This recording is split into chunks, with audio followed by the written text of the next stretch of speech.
I thought one of the things that everyone always asks is, how do I present marketing to my clients? How do I have a communication plan? How do I have boundaries? How do I create realistic expectations? And ultimately, the end result is, how do I create a better experience for my clients that they're going to be happy, that they're going to refer me more, and that things are clear in the process. So I want to take a minute and introduce Justin Martinez to you guys. Justin is the founder of the Martinez team. He's out of Manhattan. And Justin is, fun fact about Justin, on his birthday last year, he raised money for the workers that were all of our hospital workers. And he ran 4 miles every 4 hours for 48 straight hours, right? Like, if you think about that, that's pretty freaking crazy. You know, all day, all night for 2 straight days. And that's just the kind of guy that Justin is. He's very disciplined, he's very focused, he's very systematic, and he's very purposeful. So Justin, introduce yourself, talk a little bit about your team, and let's just jump into it. Well, good morning, everyone. Chirag, always nice seeing you. Thank you for having me. I've been in the business for 10 years, been with Compass now for 2 years. Our business was pretty much built on, we first got into new development about 4 years ago. And we also work with sellers, like, for resales, and we do condos and co-ops in Manhattan, Brooklyn, Queens, and even the Bronx. We've done projects in terms of new development as low as maybe a townhouse or maybe a couple of units, all the way up to 200-unit projects. And pretty much our bread and butter in those boroughs are within the $1 million to $3 million price range. Great. So what's the makeup of your team, just so people know kind of who is there with you, supporting you get to these goals? So right now we've recently gone into a transition. My friend and ex-partner Steven, we decided to grow different ways this year. And so right now we're a team of 3. Got it. There's you, there's Ricky, and there's your brother, correct? Yeah, so there's Ricky, who she's like manages the business, right? Like on the back end. She's the admin. Then my brother just started yesterday, and he's doing research for us. Got it. So now let's talk into this. So our theme this week is sellers, right? So hit yes in the chat box if you want to know how to present marketing to your clients before you go there, where they don't even ask about it and they're always happy. It's like a magic trick. Yeah. Well, marketing is important. Everyone wants to know what do brokers actually do? I mean, I feel like sometimes brokers get the bad rap like a car salesman. But with your help, Chirag, we were able to build a complete marketing communication calendar. So let's talk about this, right? Like, what problem does this solve? This solves, I mean, for us, we send the marketing communication plan prior to even meeting in person. And when we actually do meet in person, or whether it's Zoom, they have our complete calendar in front of them. And so it kind of avoids that question. Okay, so what are you guys going to actually do to sell my home? So most cases, we don't even talk about like what marketing we're going to do. In most cases, we just talk about what's important to the seller. Guys, so I want you guys to just really listen to what he said there. We talk about what's important to the seller. A lot of times, right, Justin, old method, new method, we'd go in there, we'd be guns blazing. We have the best marketing. We have this, we have this, we have this, we have this, right? Yeah. But what does that take focus away from? It takes focus away from the client, because we go into you always talk about this 80-20 rule, right? You want the client to speak 80% of the time, and you want the agent to speak 20% of the time. I've been on the opposite end prior to having this, and I mentioned to you this yesterday. I had Ryan Serhan's timeline for my days at Nest Seekers, and I've used that timeline, and it didn't do what this marketing calendar does. So before, like, let's, yes, everyone, we are going to share this with you. So let's pull this up, and I want to be a seller, right? I think the most effective thing is we'll tell everyone 2 things. One, we're going to role play, and I'm going to be a seller, and Justin's going to walk us through his process, right? And then the next thing is we will share this with everybody, so you don't have to ask. We're a collaborative group here. So Justin, why don't you pull up your marketing calendar, and let's just show everyone what it is. Okay, should I share my screen? Let's Yes. see. Okay, awesome. 1 second. I don't know how this going to appear on everyone else's screen because I'm like on an ultra wide screen in here. 1 second. I'm having issues sharing. Are the settings allowing you to share? No, I'm using a new computer. You could always just email it to me quickly and I could share it. Yeah, I think we emailed it.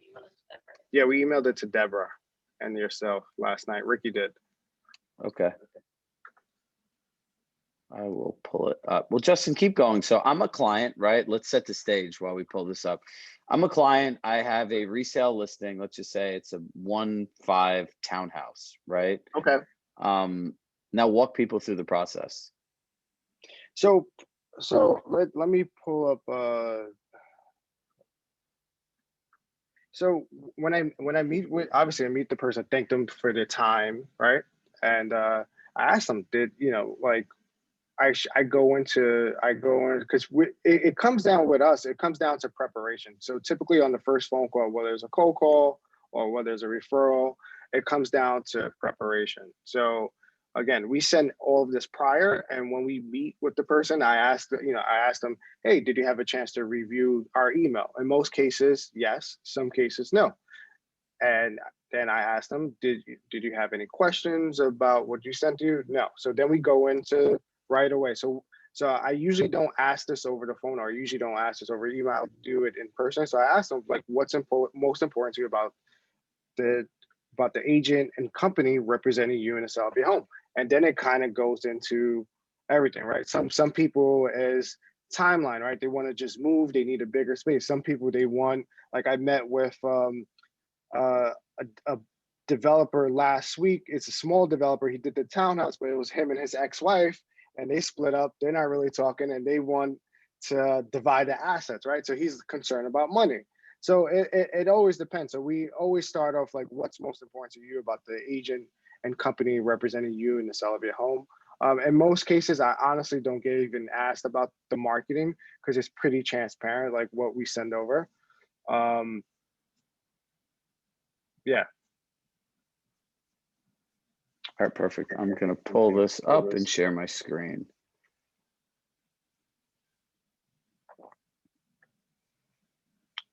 So you have your initial conversation, and here it is. Can everybody see this? Justin, can you see it? Yeah, I see it. Okay, perfect. So let's walk through everyone the mechanics of this. Right? So I'm the client, now I get this, right?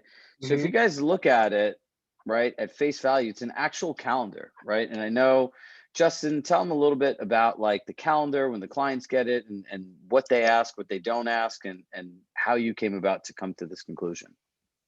Well, the way with your help, the way we came up with this was, again, we had access to Ryan Serhant's timeline that he used at his days at Nest Seekers, and it just didn't make sense to the clients when we brought it to a pitch or we sent it to them. So my method is always try to make things as simple as possible. Like I try to make it simple where a 2-year-old could kind of understand it. And this broke down our day-to-day from pre-launch. If you look at the first 2 weeks, it's highlighted in blue, pre-marketing. Then you have launch week. Then you have what happens after launch week. And it breaks down what we do day-to-day. Let's walk everyone through this so that they can all leave with some tactical advice. So walk us through the pre-marketing period. Well, pre-marketing, I mean, once we signed exclusive, we wanted to go up on coming soon as possible. The second day, we like to, maybe Monday or Tuesday, here we have it listed as Monday, we like to walk through the stages if needed.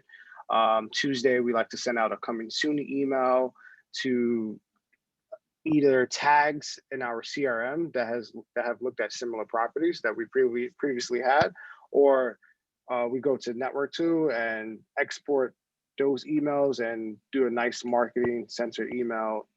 Do an e-blast with, hey, the listing's coming soon. Then Wednesday, we focus on digital ads on Marketing Center. Thursday, If they're using Compass Concierge, we have them fill it out on a Thursday. Usually, most times, sellers use Compass Concierge for staging, but with some people might ask, why don't you walk through the stagers after Thursday? We try to be proactive. That way, the staging, we can have already the staging scheduled, and then as you see, the next week it's staging. Then Thursday, Fridays are our photo shoot and video shoot days. Like that doesn't change. Like those are our days. Our clients know, hey, we take photos and videos on Thursdays and Fridays. So let me dissect this for everyone here, right? Part of an effective listing presentation is communication, right? Message out, message received. But the thing is during a typical presentation, we're talking about so many different things. How much do people actually remember, right? It's like going to a seminar and they're packing in all this information in 90 minutes. You only leave with a couple nuggets, right? So now when you look at this, he's made this so clear, right? So I look at this like he quantifiably shares what he does, A, for his commission, B, what he does for the client. And it also shows that he's organized, right? And the best part is when we came up with this concept of the photo and video day, look, the best way for you guys to grow your business and scale it is by playing offense, right? So if you know your photo shoots aren't every Thursday, you could plan your schedule like that. But if you're running around and you're doing it on a Monday and a Wednesday, like scheduling, it becomes very hectic, right? So this becomes very predictable for you. And what impact has that had on like your time management, Justin, in your business? I mean, it's allowed me to do more. And as far as like even bringing Ricky or, bringing, sometimes there's time where Ricky had to step out for 2 weeks and bringing someone else on board to fill in for those 2 weeks. We already have the map for our schedule. Like we know Mondays, Wednesdays, Fridays are communication days. Thursday, Friday are video shoot and photo shoot days. We know Tuesdays and Thursdays we're probably working with buyers or doing buyer follow up. So it maps out the whole week. It's very clear. So there's launch week. They have a key date. Guys, for all the agents here, right? Is this, if you saw this, would this make it very clear to you what was happening within the first 30 days, pre-marketing, launch week, and ongoing? I see Josh nodding his head. Michael gives a yes. Good, right? Look, the goal of this is all to make it simple for our clients, right? Now, when you guys all go ahead and do this, hit yes in the box if you think this will automatically, even without thinking, make you different than other agents, just because you're gonna be a lot more prepared, organized, and purposeful.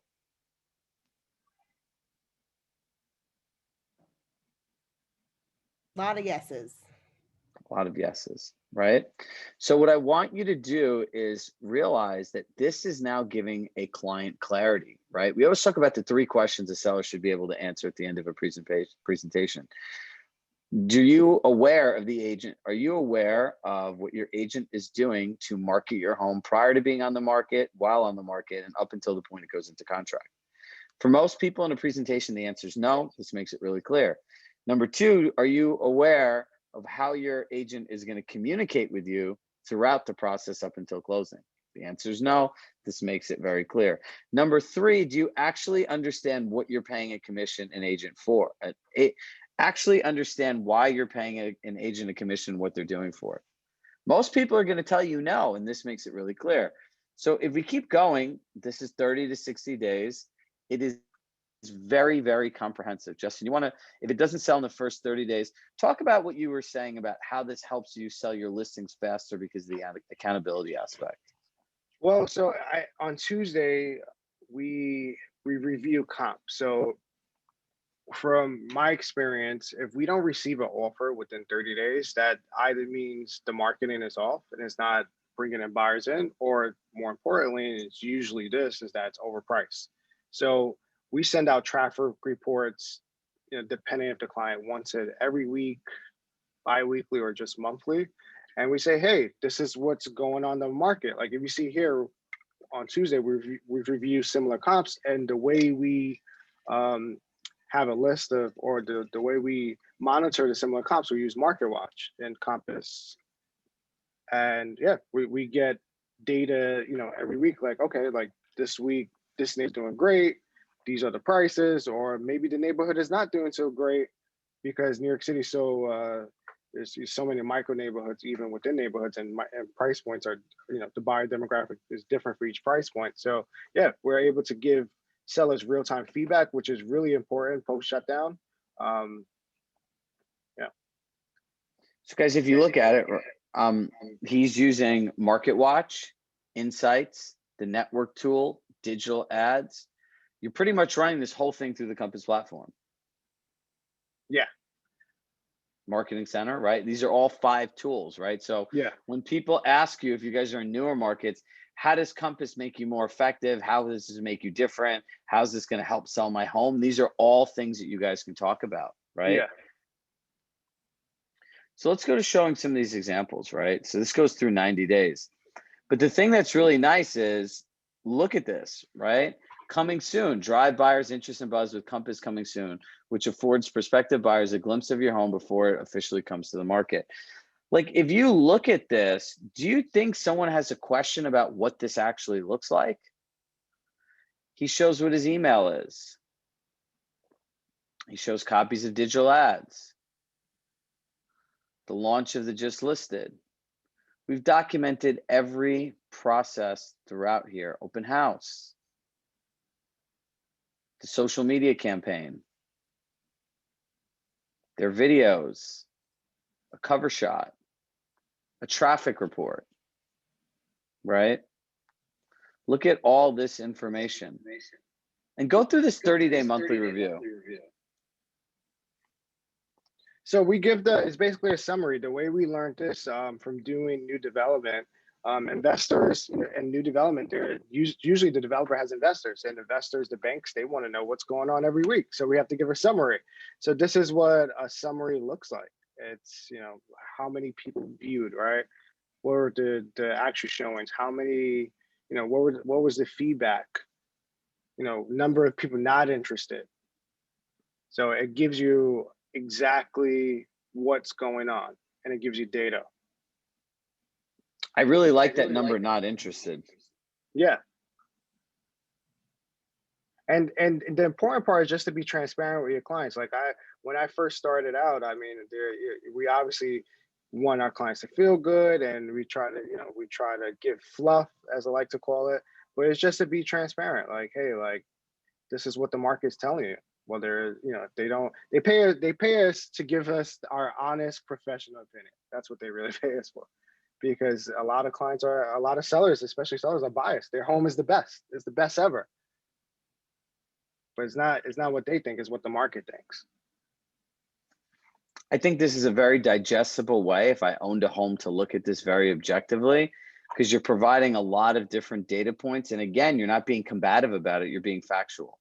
Yeah, and one thing I wanted to point out, one of our new developments, there are 2 rental buildings in the Bronx. And I don't know if you guys read the headlines, but rentals in New York City have been the worst has been in 15 years. So we for this developer, we gathered the same data, and we actually sent this data like every week to his investors. And we used the Market Watch to see what the comps are going for. And we said, hey, like, if you want to rent these apartments out, we have to offer 3 months free. Like, that's what the market is calling for. We went from the first 30 days of renting no apartments out to going into the second month, renting 58% of the apartments out. So just because giving them data feedback of what's going on. And the project is pretty much completed at this point. See, I love the organizational and strategic approach to this, right? And there it is, Compass. So I want to leave adequate time for Q&A here, because we went through a lot of information, right? So if you go through this, Diane says it's too much for average sellers. Look, it's information, right? You have to know your clients, and you have to make it simple for them. Some people just don't care, right, Justin? They don't want any of the data, and they just want an offer. Some people don't care. No, but I think it goes back to your first point. It's like, what do? We do a lot of people, a lot of sellers don't like. Even Ricky, when she first started with us, she didn't come from a real estate background, my admin, and she said like, oh wow, like real estate agents actually do a lot. Like, and a lot of clients don't know that. So yes, I get it. It's a lot of information, but it shows our entire process. Like they cannot go back and say, hey, like you shouldn't get this 6% commission. Like, no, we deserve 6% commission. And yes, Marina, it does show value.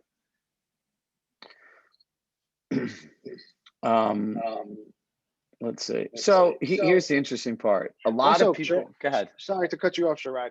One point I wanted to make, I've actually from this calendar and showing all of this by working with you, we actually boost our commission rate up. So we don't like some in the past, when prior to coming to Compass, we used to negotiate our commission a little bit. This actually like there's no negotiation. This is what we do, and clients are fine. They're like, yeah, like this, you guys do a lot of work. So this is, I love getting these questions. This seems like a lot. It could be too much. But my question is, isn't it better in your experience to give more than less? Yes. But again, this takes away what do we do on a day-to-day. It's always about what's important to the client. That's what it's always about. So yes, this is a lot of information, but it shows what we do on a day-to-day. Again, most of my conversations, we don't even talk about marketing. I just want people to end with that. Like we don't talk about the marketing in general because it's transparent, right? We talk about what's most important to the client. Yep. So look, for everyone, this is a personalized journey, right? We'll send everyone out like this all started with a keynote template, right? A fillable calendar. And then they went in and customized it and everything else, right? So we'll send that out to everybody. Colleen, what is your question about coming soon? A couple of people asked Justin, how do you send this? How do you do a coming soon ad if you don't have a photographer yet till later in the week? Compass has a lot of collateral. Like you could use neighborhood shots. You could just use the cool coming soon line, the cool coming soon pictures that they have. I mean, Compass just has. I would definitely leverage Compass photos and stuff. Compass has a lot of content. How far out do you post the coming soon from when the listing is on the market? Well, New York City is different. I mean, we don't use MLS. I mean, I usually post it on the first day. But I have a coming soon that my client want me to. We've had the listing since last month. She doesn't want me to put it on until February. So it all could depend on the client too. So for all of us to follow the rules, the way, Justin, actually that they changed it in all the local MLSs, which is pretty crazy, right? The entire real estate industry and NAR changed the rules based on Compass. Yeah, so use private exclusive. You can use private exclusive. Do you have to do, if you go on private exclusive, do you have to go on the MLS right away? No.